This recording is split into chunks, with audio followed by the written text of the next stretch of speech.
I'll just go live on YouTube. Yes, you may. And let me know when are we ready to start, okay? Yes, we can start, Prabhuji. Okay.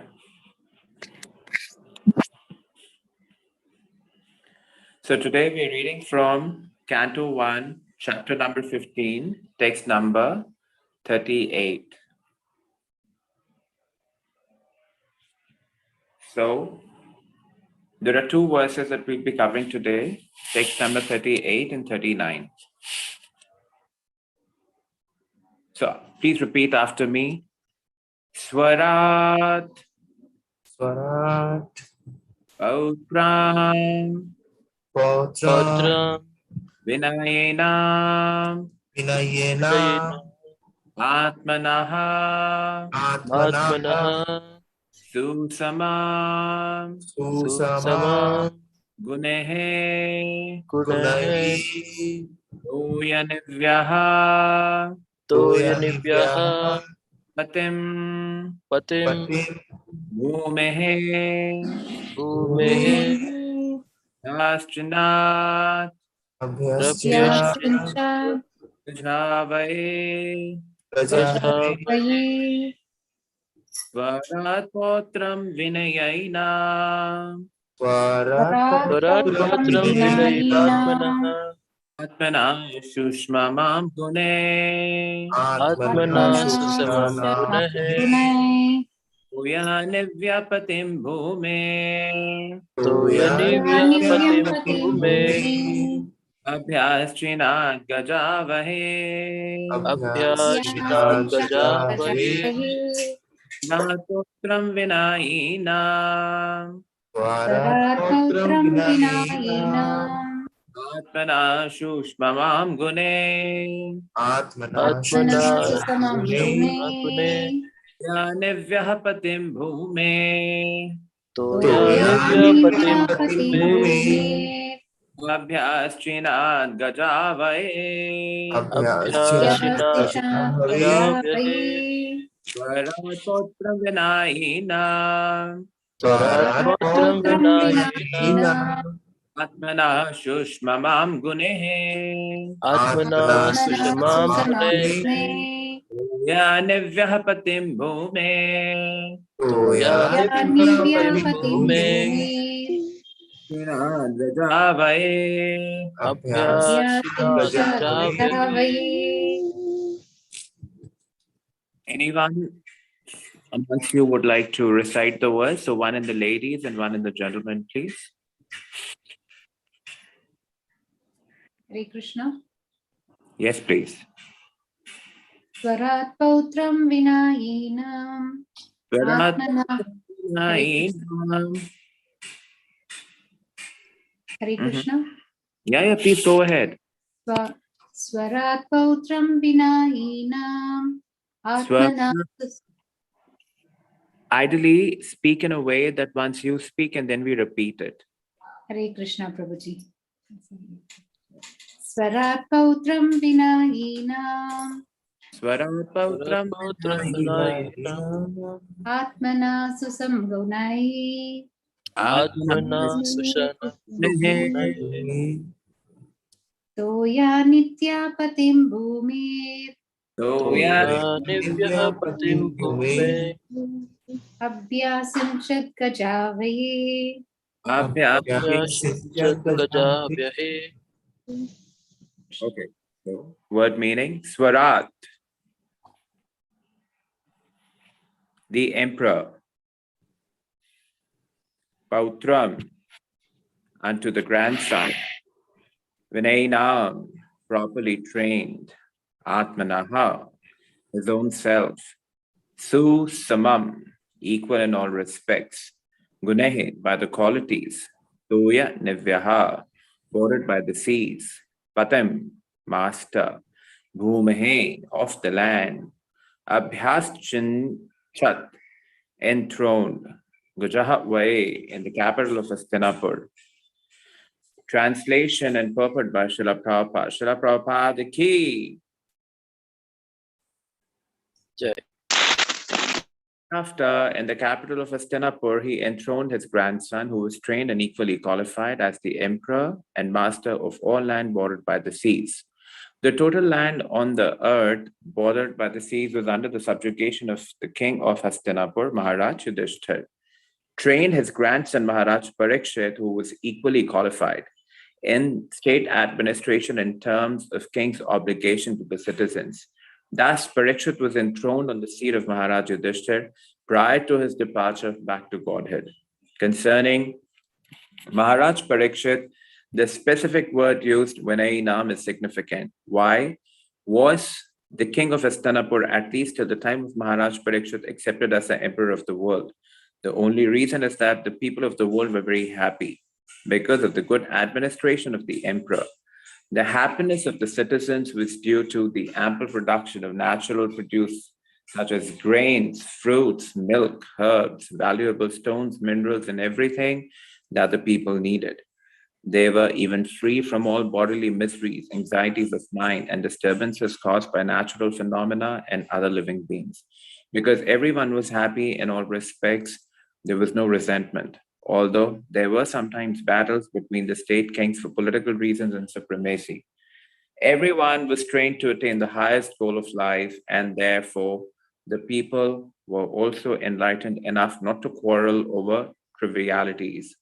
The influence of the age of Kali gradually infiltrated the good qualities of both the kings and the citizens, and therefore a tense situation developed between the ruler and the ruled. But still, even in this age of disparity between the ruler and the ruled, there can be spiritual emolument and God consciousness. That is a special prerogative. So we also have to cover the next verse, which is 1.15.39. Please repeat after me just once. Mathurayam. Mathurayam. At Mathura. Tatha. Tatha. Also. Also. Vajram. Vajram. Shursena Patim. Shursenapatim. King of the Shurushenas. Tataha. Tataha. Thereafter. Prajapataya. Prajapataya. Prajapatya sacrifice. Nirupaya. Nirupaya. Having performed. Ishtem. Ishtem. Goal. Agnin. Agni. Fire. Apipat. Apiba. Place in himself. Ishwaraha. Ishvaraha. Translation and purport. Then he posted Vajra, the son of Aniruddha, the grandson of Lord Krishna, at Mathura as a king of Shursena. Afterwards, Maharaj Yudhishthira performed the Prajapataya sacrifice and placed in himself in the fire for quitting household life. Maharaj Yudhishthira, after placing Maharaj Parikshit on the imperial throne of Hastinapur, and after posting Vraja, the great-grandson of Lord Krishna, as a king of Mathura, accepted the renounced order of life. The system of 4 orders of life and 4 castes is, in terms of quality and work, known as Varna Ashrama Dharma, is the beginning of real human life. And Maharaj Yudhishthira, as a protector of the system of human activities, timely retired from active life of a sannyasi, handing over the charge of the administration to a trained prince.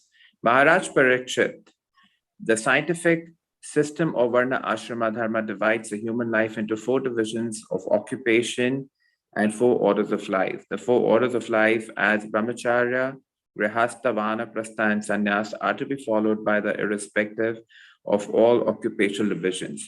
Modern politicians do not wish to retire from active life even if they are old enough. But Yudhishthira Maharaj, as an ideal king, voluntarily retired from active administrative life to prepare himself for the next life.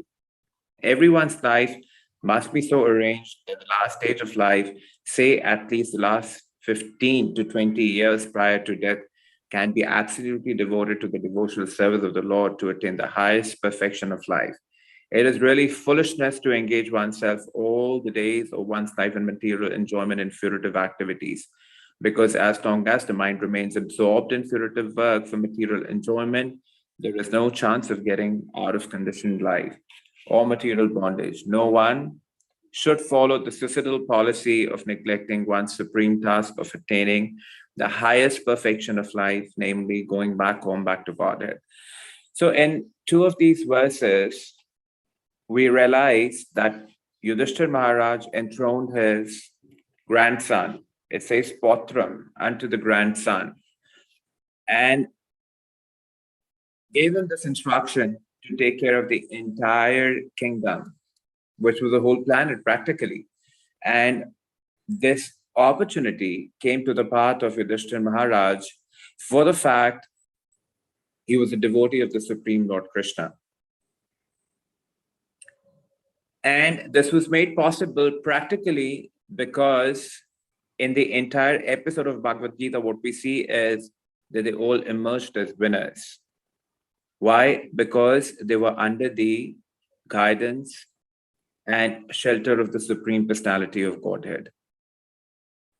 Since they emerged as victorious, they were the ones who were ruling the entire planet. And practically the entire world was ruled by one king and was actually known as Bharatvarsha.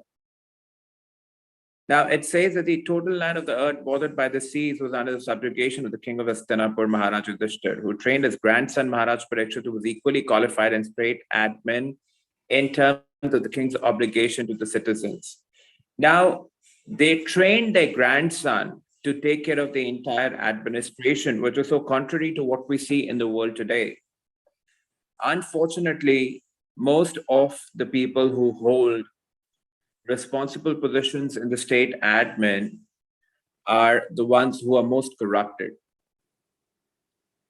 And in the lineages to follow, their dependents are equally corrupted, as a result of which they are not at all qualified to lead us. But sadly, we do not have any option other than being ruled by such unqualified political leaders.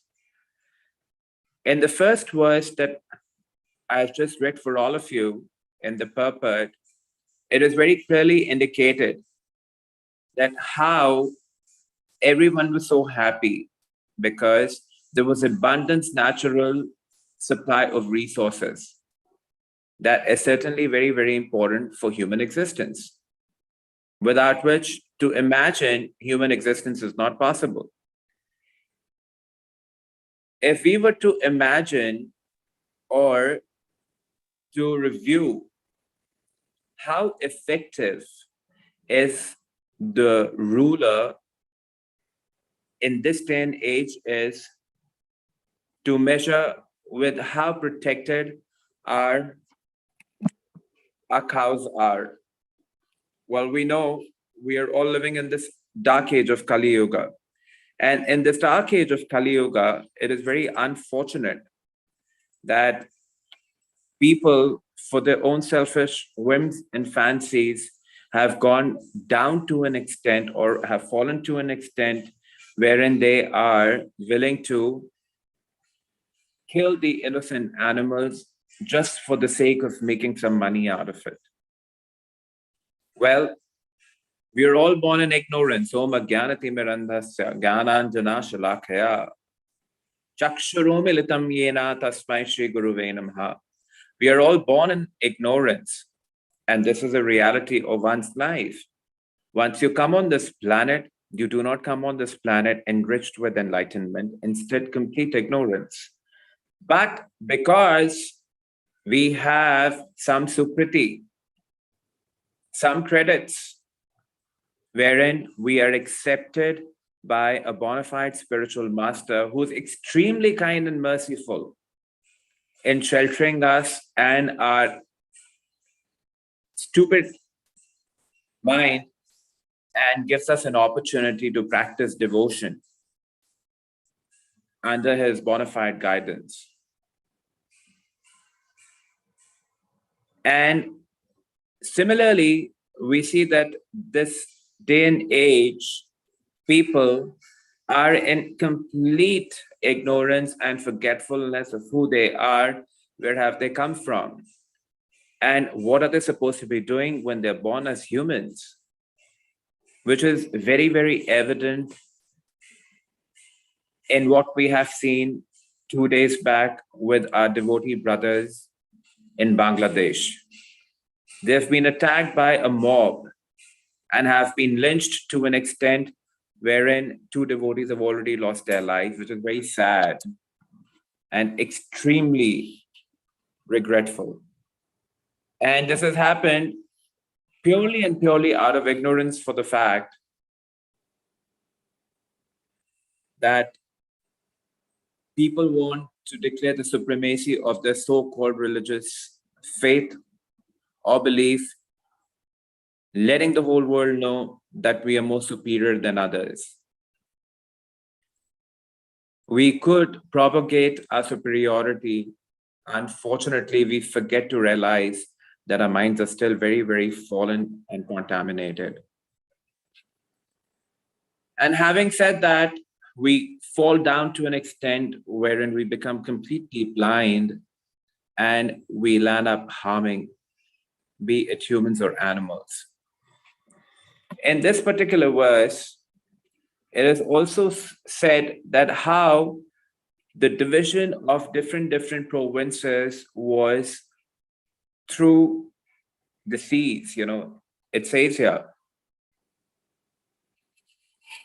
Bhumehe of the land, bordered by the seas. So the seas were, for example, in Jambudvipa, what we know that we have salt ocean. And the provinces were differentiated from each other on the basis of the seas. And for that matter, there were big, big hills that were not so easy to conquer. And therefore, at times there were war between the kings or the rulers as well. And who emerged victorious was to be declared as the king of that particular province. Thus, Maharaj Parikshit was enthroned on the seat of Maharaj Yudhishthir prior to his departure back to Godhead. Now, Maharaj Yudhishthir, although was a ruler, voluntarily accepted renounced order of life. Why? Because that is the only reason why we are given human birth.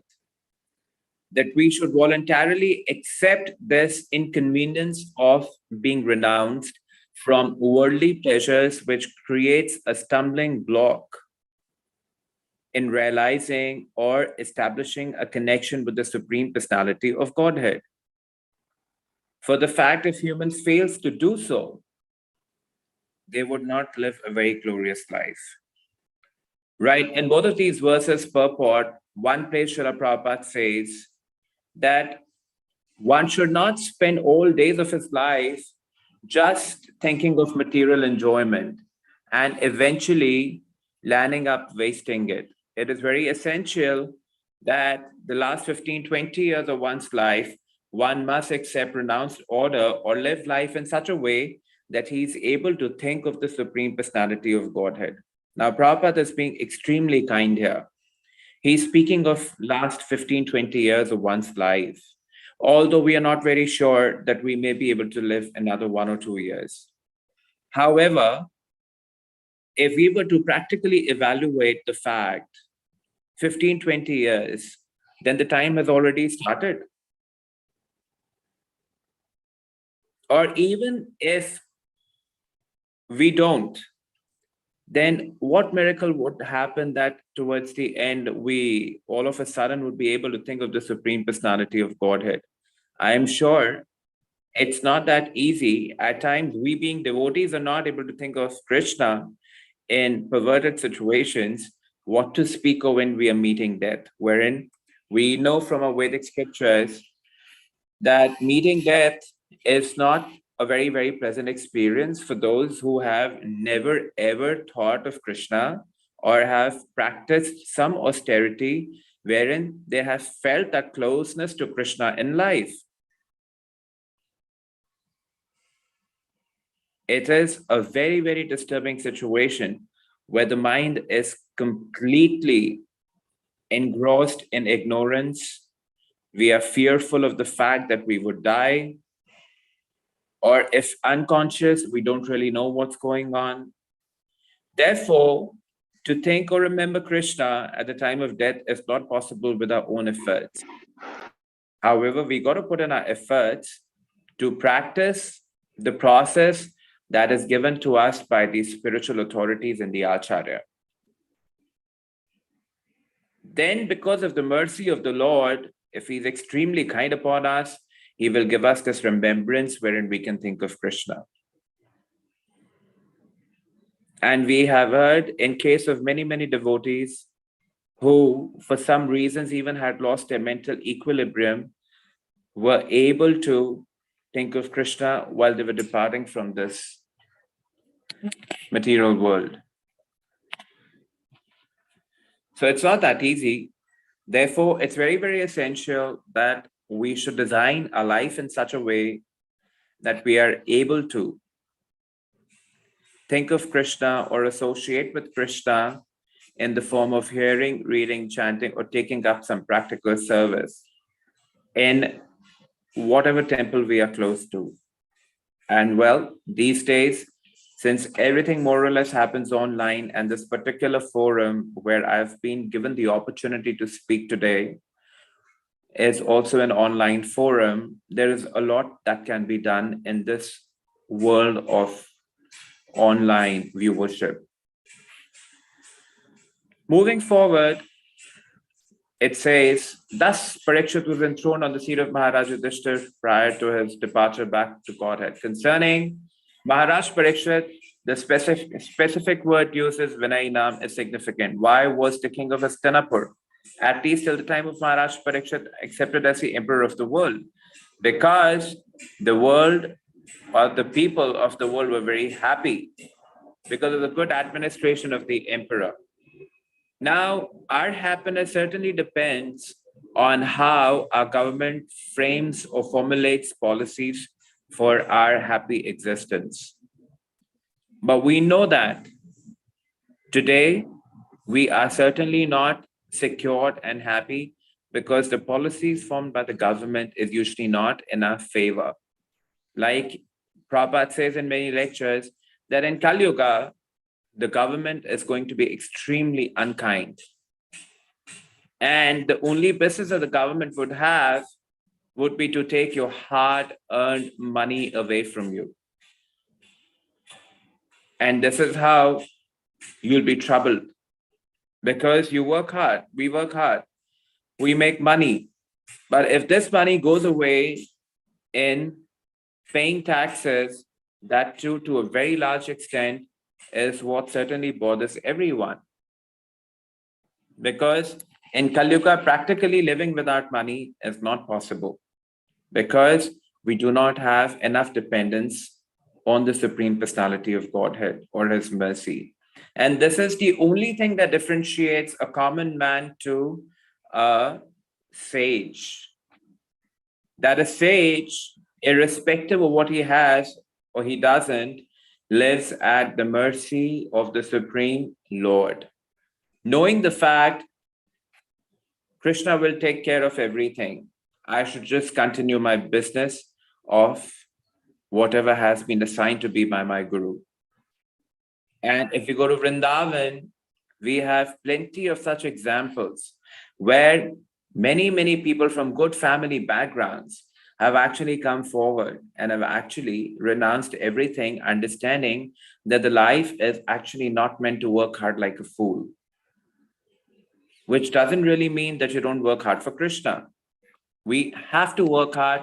We have to dovetail our energy to doing something constructive that feels us very rewarding also.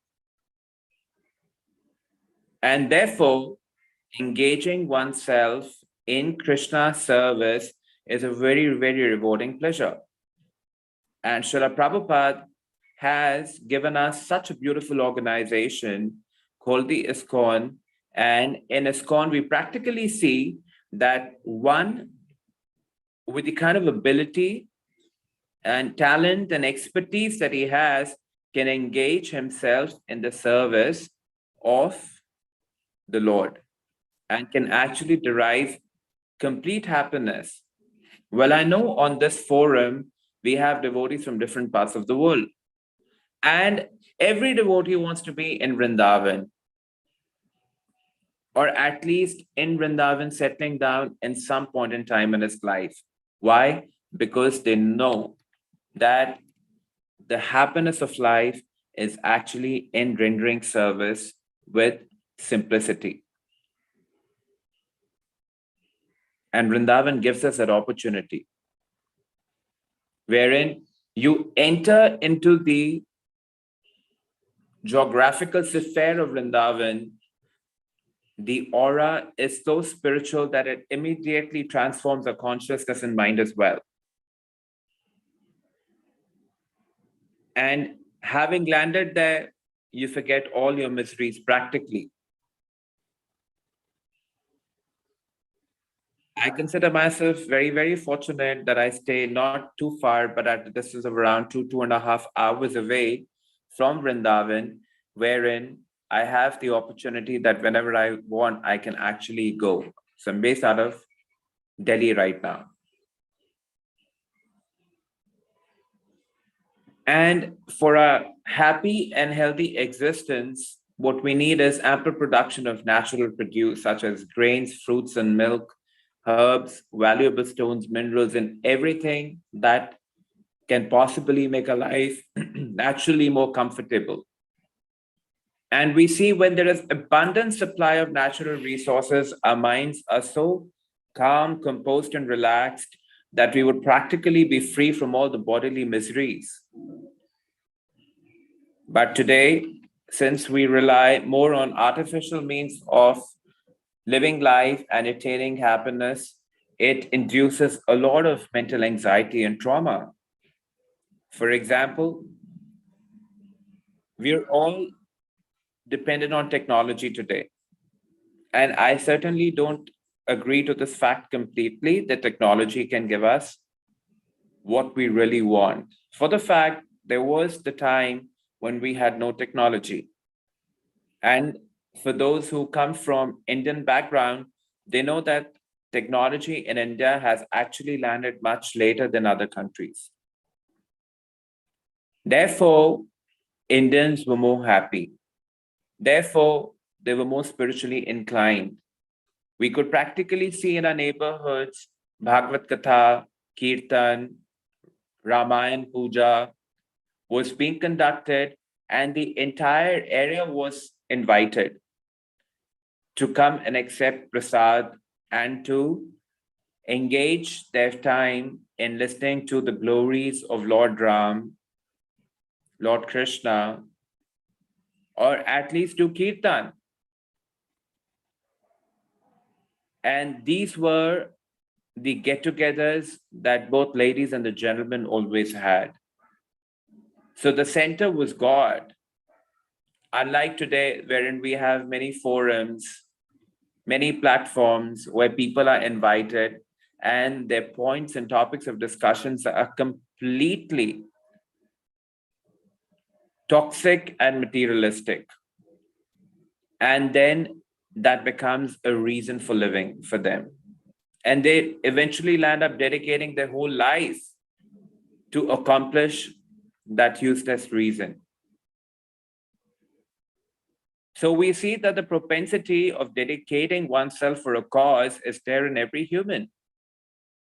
But because the concept of God seems so stereotyped for people in this day and age, because their minds are so dull that they would never dedicate their life for a cause that's got connection with their own spiritual upliftment. Why? Because for many people in the world, the God doesn't exist. And if he does, it's very unfortunate. So-called God-conscious Mahatmas and Sadhus have polluted the entire culture because of their selfish motives. Therefore, many people today have also turned towards atheism. Turning towards atheism could be easy, but the ill effects of Kali Yuga are so bad that naturally there would not be any happiness. As a result of which, we have a great opportunity to come forward and preach the message of Krishna. And we see minorities do not accept.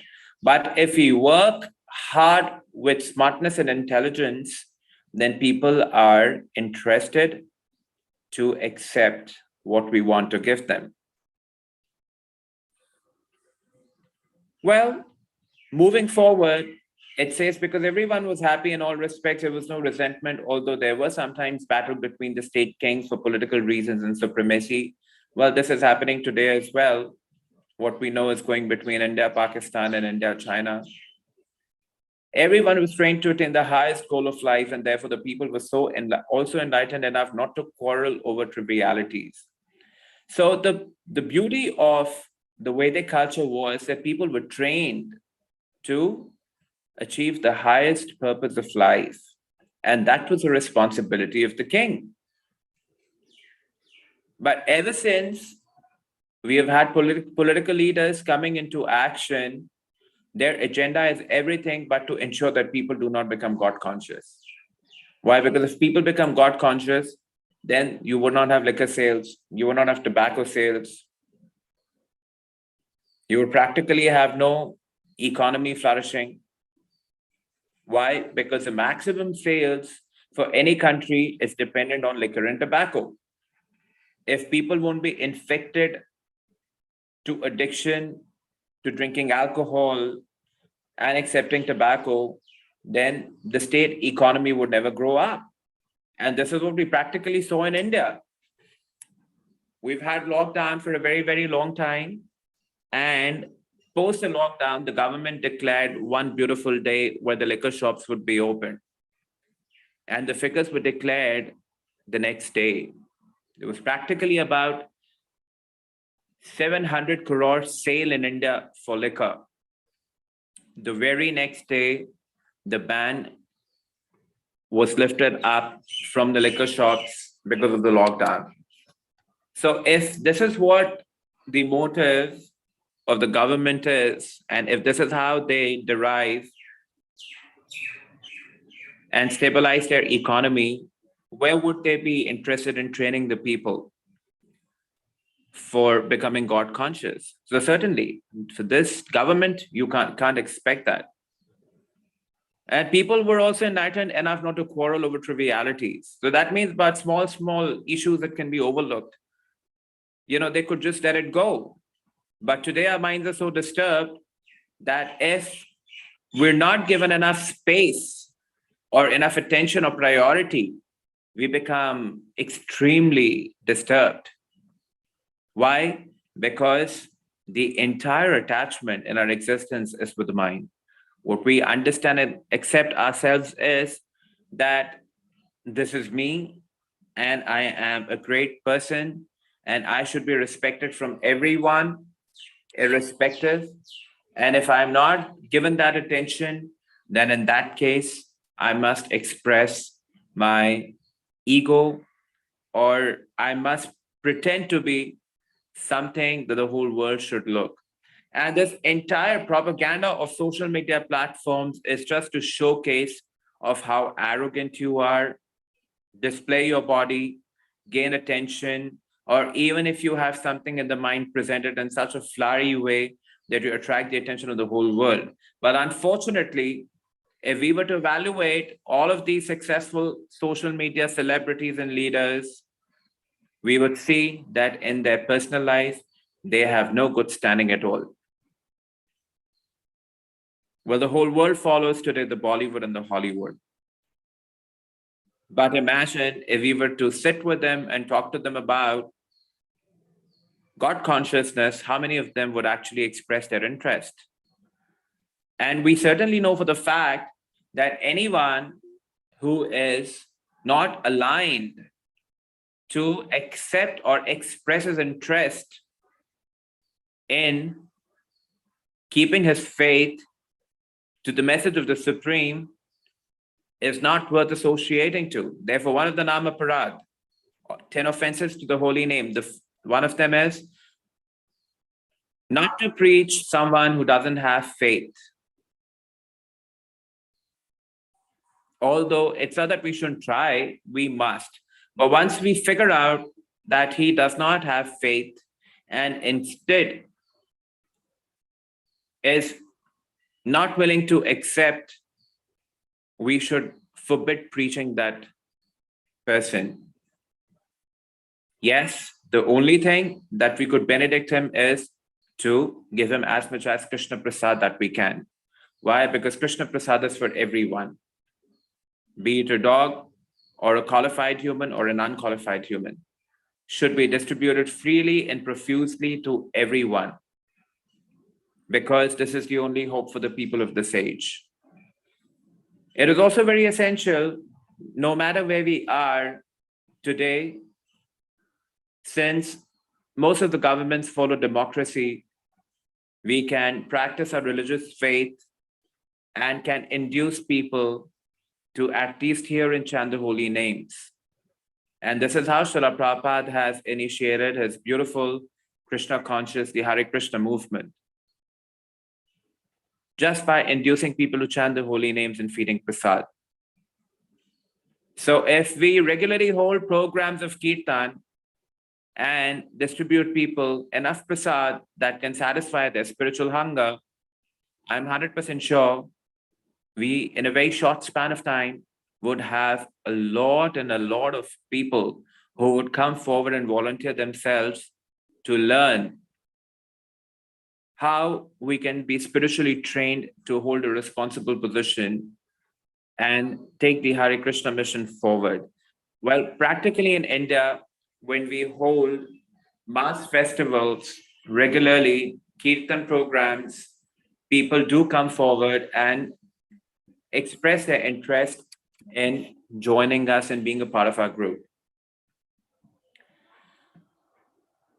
The influence of the age of Kali gradually infiltrated the good qualities of both the kings and the citizens, which is very, very visible today.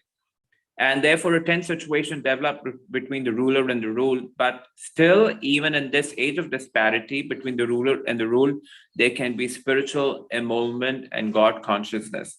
That is a special prerogative. So Prabhupada also says that this is a special prerogative, that it is very, very essential that we must create a spiritual environment around us, giving people what they are not aware of. It is very easy to train someone who doesn't know what is spirituality. For those who have a preconceived mindset and notion of what spirituality is, trust me, training them is not that easy, it's hard. Well, in the next verse, Srila Prabhupada speaks of Varna and Ashrama, that how Maharaj Parikshit accepted voluntarily the renounced order of life and also enthroned the great grandson of Lord Krishna as the king of Mathura, and thereafter accepted the renounced order of life. And Prabhupada says that the Varna Ashrama is a real beginning of human life. And Maharaj Parikshit was very intelligent, that he timely retired from active life as a sannyasi, handing over the charge of the administration to a trained prince, Maharaj Parikshit. Well, we see that all of these kings in the lineage who have accepted the renounced order of life have been extremely kind upon us. Why? Because Maharaj Yudhishthira enthroned Maharaj Parikshit, and when Maharaj Parikshit was accepting his destiny, that in a span of around 7 days he would be awarded death, he went to a sage and inquired from him about the most important topic that the whole population of the world today fails to inquire, which was, who am I? What's my purpose of life? Who's God? And if he's Krishna, how do I develop my love for him? And from this particular incident, what we got was one of the most precious gifts, which is very, very valuable for human life, called Śrīmad-Bhāgavatam. Śrīmad-Bhāgavatam came into existence only because Our predecessors have accepted the renounced order of life. And this is their kindness upon us, that they have voluntarily come forward to think of us. And eventually we've got Śrīmad-Bhāgavatam, studying which Srila Prabhupada says, it is sure that we'll attain the love of Godhead. The four orders of life is Brahmacharya, Grihastha, Vanaprastha, and Sannyas are to be followed by all, irrespective of the occupational division. So that means that one should start with Brahmachari, Grihastha, Vanaprastha, and eventually Sannyas. And for those who cannot take sannyas for any reason, if no matter where they are immersed in service of Krishna and are valuably contributing and pleasing the spiritual master, they are no less than sannyasis. Because the four regulative principles that have been introduced in the Krishna consciousness movement are the first step towards accepting renunciation. No meat eating, no gambling, no intoxication, and no illicit sex. If anyone is very rigidly and strictly adhering to follow these four guidelines, he is actually in renounced order of life. But this renunciation becomes more beautiful when we add Krishna to it, because there could be many who are not engaged in these four sinful activities, but if they do not have Krishna in life, then in that case, they are not to be considered perfect. We become perfect only when we render devotional service to the Supreme Personality of Godhead. Why? Because He's the one who we have to achieve towards the end of life. And this is the whole game of being human, that you go back from where you came, Krishna. And He is everything, the supreme absolute truth. The definition of God may vary from a person to person. I may have my definition of God. You may have your definition of God. But the fact is, the truth may also fall down, but absolute truth would never fall down. The absolute truth is always absolute, and it is same for everyone. Therefore, everyone's life must be so arranged that the last stage of life, say at least last 50 to 20 years prior to death, can be absolutely devoted to the devotional service of Lord. Well, I'm sure we have all landed to that stage wherein we are going through our last phase of 15, 20 years. So why wait? This is the time. Let's get serious. Let's get more absorbed. Let's take more responsibility. We all have to suffer in this life, but suffering for Krishna is more beautiful, is more delicious. Otherwise, suffering will come. We cannot escape. Why should we suffer for Krishna?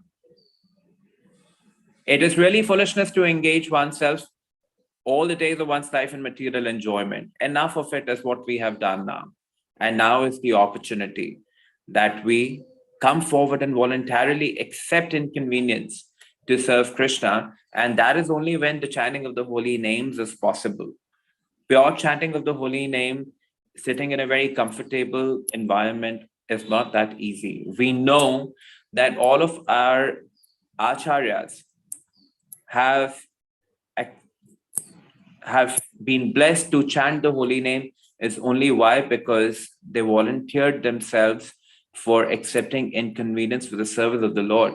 And the day we accept inconvenience and accomplish success, the joy of Krishna consciousness seems very different than in general. So spiritual life, or for that matter, becoming a Krishna devotee, is not about accepting enjoyment, life enriched with enjoyment or comfort. It's about giving up and accepting inconvenience for a higher cause, and then sitting to chant Hare Krishna and relishing every drop of nectar that comes by chanting the holy name. Well, moving forward, it says, no one should follow the societal policy of neglecting one's supreme task of attaining the highest perfection of life, namely going back home, back to Godhead. So that's where we need to plan for. That's where our destination is. And that's where we have to eventually go. And our journey in this life is pretty unpredictable. And may finish any moment. So this is a time. We have all stepped into that phase of last 15, 20 years, as Prabhupada says. This is what I understand. So let's get more dedicated. Let's get more sincere, more serious, and let's become more tolerant and more humble and develop more love for devotees and the Lord, and be more kind towards everyone in the world and give them Krishna freely, and accept our shortcomings, our weaknesses as an opportunity, and move forward to attain Krishna. So thank you very much for listening to me. I'd like you to ask me questions in case, if any comments or suggestions, please. Hare Krishna. If any devotee has any question, you can unmute your mic and ask, or you can type on the comment box. Hare Krishna, Prabhuji. Yes, Mataji, Hare Krishna. Could I know your name, please? My name is Manisha. All right, please go ahead. You just said, Prabhuji, about the tolerance, that we should all be very tolerant. Mhm. With the recent incident that has happened in Bangladesh, what do you say that how much we should be tolerant? It is very simple. One has to be tolerant with the onslaughts of one's own karmic reactions. You're getting my point? You're born as a human, so you have a plethora of karmic reactions accumulated because of which you've got this human birth. Correct? Right. Now, you have your own battle in life. Could be dealing with your mind, could be dealing with your surroundings, relatives. Correct? And you know that in this world, not everyone is going to be very, very kind and nice to you. Agree? Yes, totally agree. So, when you're going through a phase of rejection, or a phase of disagreement, or a phase when people don't appreciate you for who you are, or for what kind of thoughts you carry, I don't think one got to waste his time proving himself. It's all right. This is life. We may not click with everyone, but what's important is that, yes, I click with my spiritual master. I click with my devotee circles. I click with what Krishna wants me to do.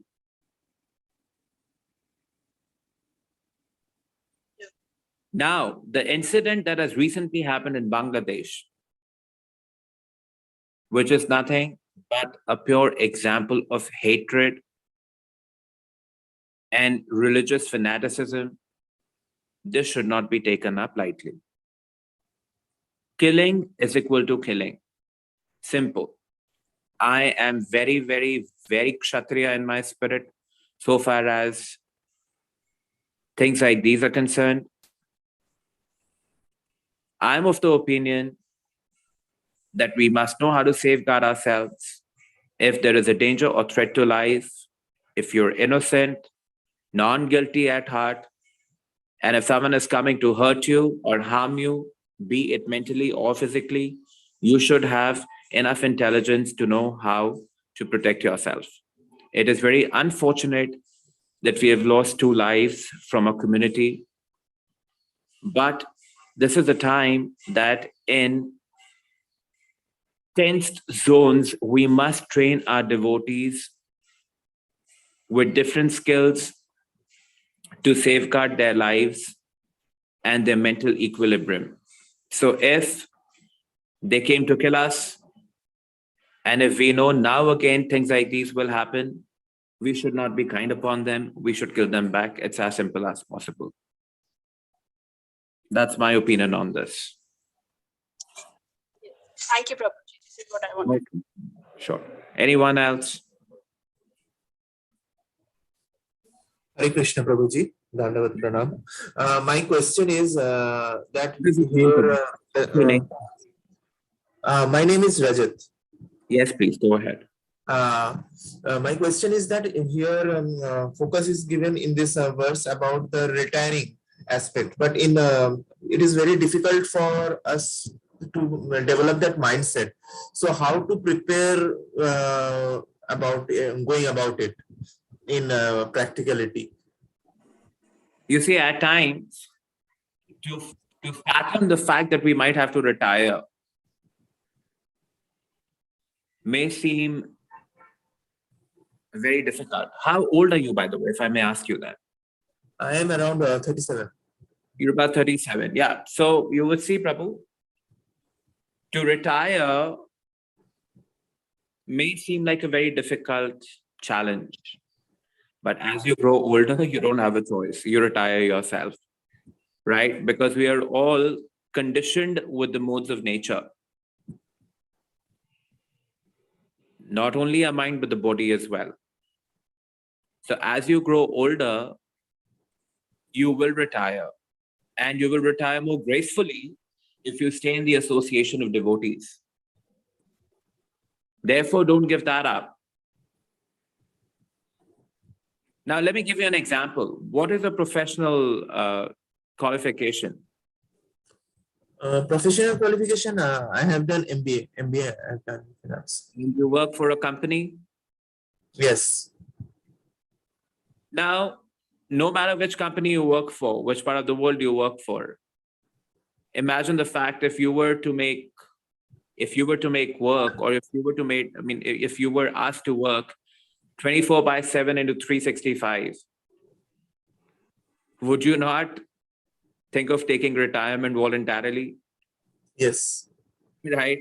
Because we are not machines. Did you keep pressing enter, and the output would be produced? Doesn't work like that, isn't it? Right.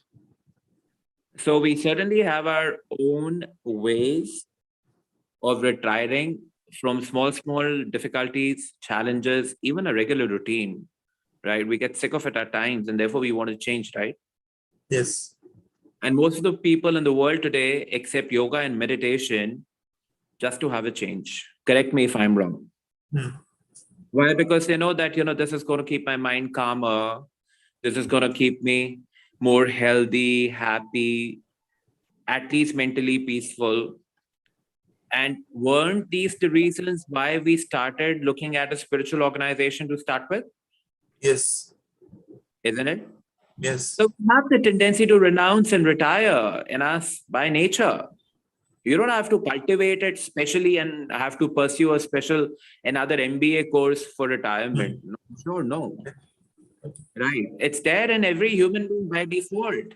Yeah, that's another story, that you have a life, you have a social circle, you have obligations, right? And to live in society, you certainly need money. You certainly need a sort of lifestyle that you've been born and brought up in, and you got to maintain it. So you plan for your future, right? Making investments, looking at your old age, that fine, one day I'll be old, and if I'll be old, this is all that I need. Yes. So it's a very normal phenomena, right? There's nothing very difficult in it. We would retire naturally, and to retire, you don't really need training. But to retire gracefully, you certainly need training, and that is Krishna consciousness, and that you're already seeking. Which part of the world are you from? I'm currently in Kolkata. So if you're in Kolkata, I'm sure, I have had a very, very deep connection with Kolkata. So most of the population in Kolkata is practically retired. I don't see them working very hard or laboriously. Right? They live at the mercy of the Lord. Whatever comes is okay. For the fact it's a very cheap city. Economically very cheap city. People can live in whatever little they earn also. Correct me if I'm wrong. Yes. Right. So it's a very beautiful city to have a very comfortable life. I certainly would like to retire there and settle for the rest of my life if Krishna makes that arrangement for me, because Mayapur is so close. Right. So you're in safe zone. Don't worry. Just chill. Thank you, Prabhuji. Most welcome. Anyone else?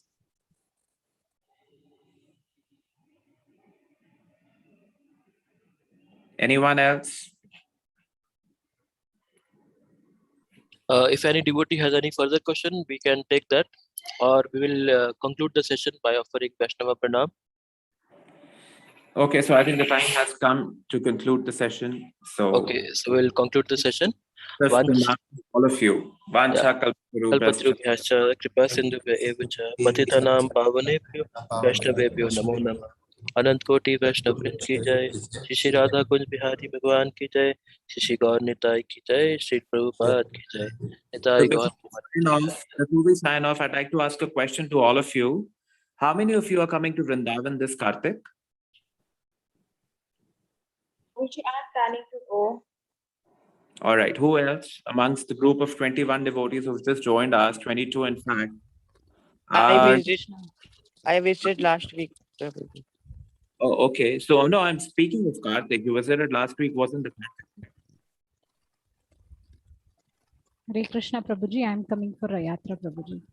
Beautiful. So I would request the leaders in this particular group that you've had enough of online. Now you should have an offline samagam also, an offline meeting of in Vrindavan for Kartik. You should plan that as well. Definitely Prabhuji, with Krishna's Right. grace we'll do it. Absolutely. All of you must plan together a visit to Vrindavan in Kartik, and there we can arrange nice speakers for you all to come and listen to Krishna Katha. It's a beautiful opportunity. Kartik is around the corner. Please come. All right? Thank you Prabhuji. Hare Krishna. Thank you so much. Hare Krishna. Hare Krishna. Thank you for the wonderful class, Prabhuji. Okay, we'll definitely try to come to Vrindavan in Kartik. Surely. We all Okay. shall meet. Thank you.